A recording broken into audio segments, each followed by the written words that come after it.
Welcome to the Myth and Magic Authors Podcast, folklore and fantasy topics aimed at creative storytellers. To write stories and challenge your brain with exciting ideas, delve into these presentations and reflections.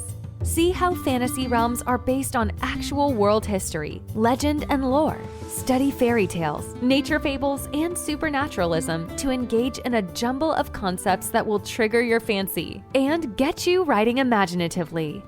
Now, here's your host, Neil Mack. Hello, fantasy fiction fans and fellow fantasy creatives out there, and Happy New Year. And I'm speaking to you from the west of London in England, in Staines, on the 12th Night, also known as Epiphany Eve, by the way. And what is 12th Night? Well, it's a festival in some branches of the Christian church, and it takes place on the last night of the 12 days of Christmas to mark the coming of Epiphany. And this year, the 12th night is on Wednesday the 5th of January, and that's tonight. And I talked a little bit more about Epiphany. I went into more detail about Epiphany and what it means for an author in my last show of 2021, but now it's 2022. Now, there's a superstition you might be aware of that it's unlucky to leave your Christmas decorations up after 12th night. And this is a tradition that in some cultures is also attached to Candlemas, which is the 2nd of February. And there are reasons for this that I'm not going to go into detail right now. But in my home, because we don't like to upset any traditions, then we take down most of our decorations tonight, the 12th night, but we do leave up the Scandinavian ones. They're the ones that my wife Sue knitted. We leave them up until Candlemas. And I guess the reason that folks were superstitious about this, leaving decorations up, is because we should properly treasure and appreciate the significance of the festival of Christmastide.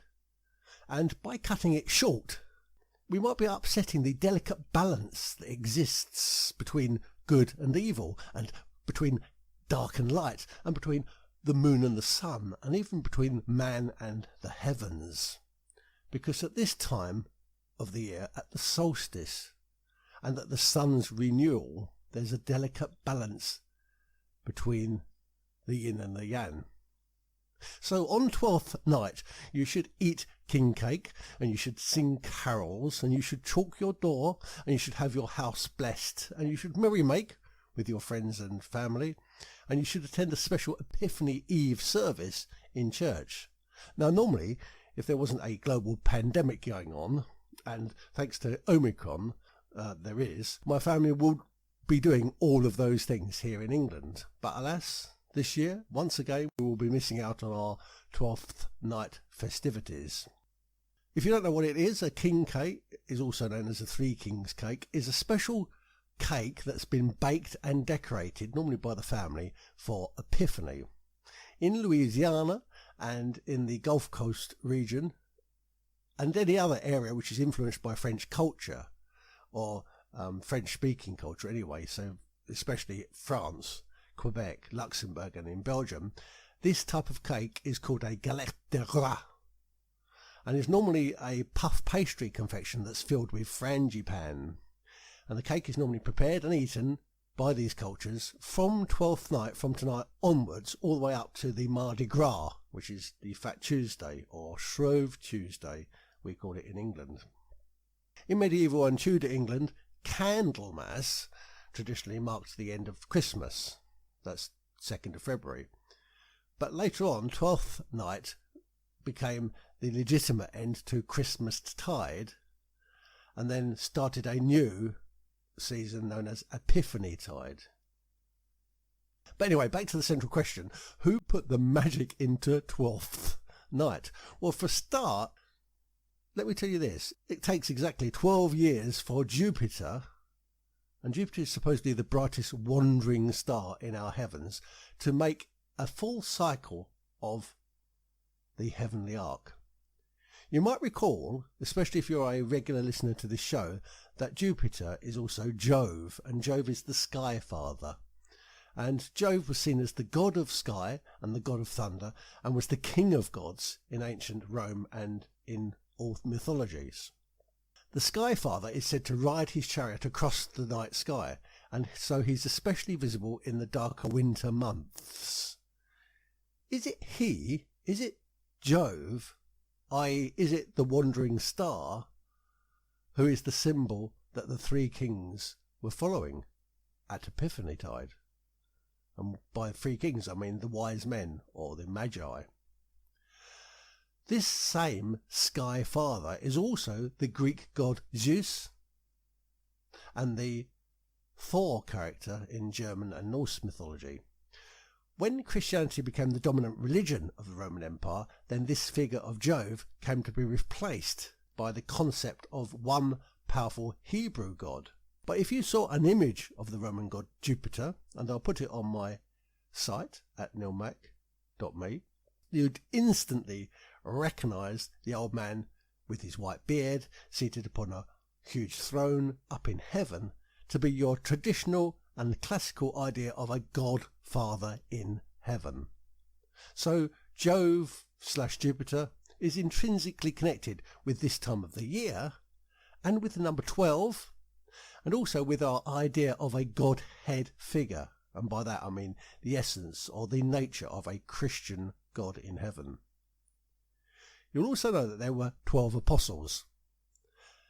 There are 12 months in the year, and 12 is the central part of our system of timekeeping, because it is the units of time in our day. All these things are connected to Jupiter and to the cycles of the moon and the sun. To ancient peoples, it seemed as if there was a magical perfection, because it was mathematical, a magical perfection in the cycles that they saw up in heaven. Our odd way of spelling the word goes right back to the 10th century translation of a famous codex. It's called the Lindisfarne Gospels, and it's found in the book of John. And this is where the 12th was first recorded in script. Now it seems the monks decided that they should spell it TWELF, so that's elf at the end, or sometimes they also spelled it TUELF, but still with the ELF spelling. So if you want to blame anyone for putting elf into 12th, then you better blame a monk called Idrith, who incidentally is EADFRITH, who perhaps first wrote that word down in the year 715. And our knowledge of that goes back to a 10th century translation. We like to put things into dozens, don't we? Why is that? Is it because there are a dozen cycles of the moon, we call these months, inside a full circle or full cycle of the sun, which we call a year? Or is it more likely because of the duodecimal system? This is a system that I was forced to learn at school during my school days in the 1960s. And it uses 12 as a divisional factor for weights and for measures and even for British money. And it did so right up until the embrace in Britain of the decimal metric systems in the early 1970s. Though the duodecimal system, of course, is still used for counting hours. The duodecimal system originated in ancient Mesopotamia, an area we now know as modern-day Iran, Syria and some parts of Turkey. The oldest cultures in the world, the Sumerians and the Akkadians, lived in this region in Mesopotamia. They invented everything that we now understand to be civilized. They invented maths, they invented writing, they invented agriculture, and they invented weaving. They invented leatherwork, they invented metalwork, they invented masonry, and they invented pottery.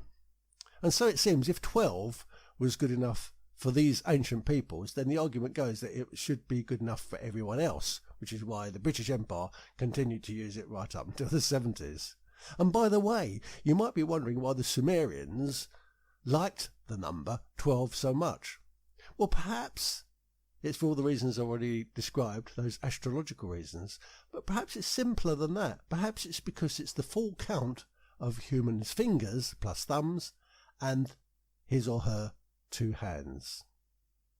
So the number 12 carries huge religious, mythological and magical symbolism because it represents perfection and it represents entirety and it represents the cosmic order. So there were 12 Olympians in the pantheon of the gods. Hercules carried out 12 labours.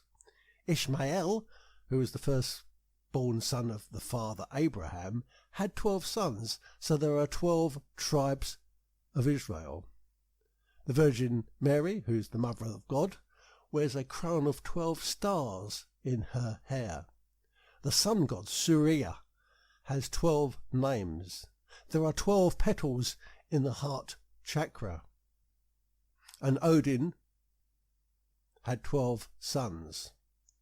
And there are 12 jurors in a jury trial. Why is that?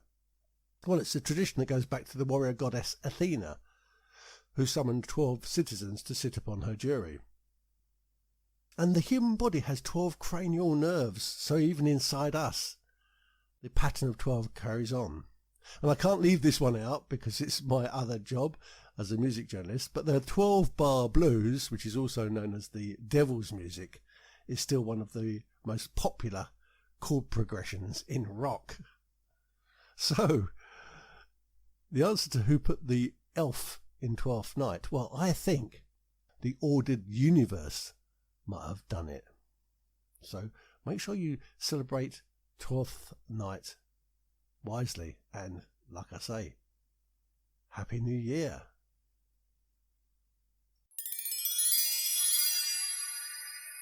What is the difference between propensity and plasticity in a character?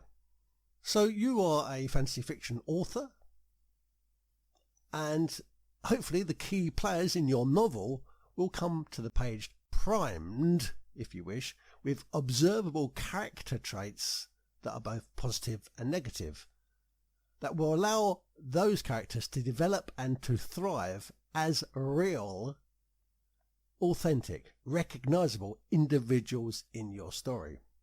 Some, perhaps all of your characters, will have been preloaded with recognisable personality traits before they embark on your narrative. But I think you'll find that as you continue to explore the nature of each of your fictional characters, the traits that you have installed in them from the beginning will be transformed and reshaped, or even perhaps redrawn as you progress through your storyline. But why is this? And is it a bad thing?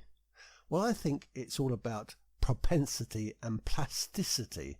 But what are those things, and what's the difference between the two? So today, right at the beginning of the year, I just want us to look at that topic. Now, I'm sure you'll recognise that the theory that some men are born good, while others seem to have been born bad. William Shakespeare once said, "Some are born great, some achieve greatness, and some have greatness thrust upon them." And where does that come from, that quote? It comes from his play Twelfth Night. If you think about his statement with a serious mind, then I think you'll start to agree that Shakespeare was thinking primarily about the characters in a play rather than about real life men and women. Because, as I say, in all seriousness, how can a real life person be born great? Doesn't matter even if you're a king or a millionaire, you can't be born great. That's utter nonsense, isn't it? The idea that some people are born good and some people are born bad has been debated for centuries. Aristotle insisted that morality was learned, so humans are born neutral and they have to learn principles and morals as they develop. And Sigmund Freud reasoned that all human beings were born with a moral clean slate, and on the blank surface they began to sponge their good and their bad assets. But other observers such as the Enlightenment philosopher Rousseau and the author William Golding, the author of Lord of the Flies. They claimed that humans are inherently bestial and they're inherently monstrous. But society keeps those type of things in check. And perhaps the truth is that somewhere in the middle, that's where we lay. Real humans perhaps are finely balanced creatures. Do you remember I said earlier when I was talking about Twelfth Night that we're finely balanced between good and bad, dark and light. We are yin and yang creatures. Though recent studies, and these are studies that Aristotle, Freud and Golding were unaware of, recent studies have shown that babies as young as 7 months will recognise and appreciate helpfulness and selflessness in behaviours, and they will show concern at other babies' pains and sorrows, and they will make spontaneous efforts to console.